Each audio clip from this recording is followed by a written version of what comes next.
Welcome to Guide Guru. We hope this video helps.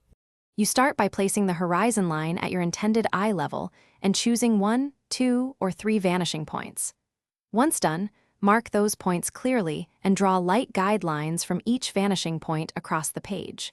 You do this now because establishing accurate directions prevents wasted corrections later. Make sure to test the grid by sketching a simple cube aligned to the guides. This verifies that your parallel edges converge correctly and sets the basis for all subsequent objects. Now expand those initial guides into a full grid by drawing orthogonal lines toward each vanishing point, keeping strokes light so you can erase later. Next, add evenly spaced vertical and transverse lines to create measurable cells that help place windows, doors, and repeating elements. This gives you consistent scale across depth. As you proceed, label key axes or angles when using 2 or 3 points so you can quickly reference orientation. This reduces errors when you add details and complex forms.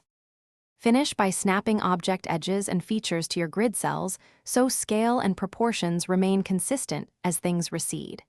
You should refine line weights, erase construction strokes selectively, and use layers or tracing paper to iterate without destroying the underlying guides. Once done, add shading and cast shadows aligned to the same perspective to reinforce depth. If something looks off, realign the offending edge to its vanishing point and retest with a small control cube to troubleshoot and confirm correction. Thanks for watching. Consider subscribing if we helped you today.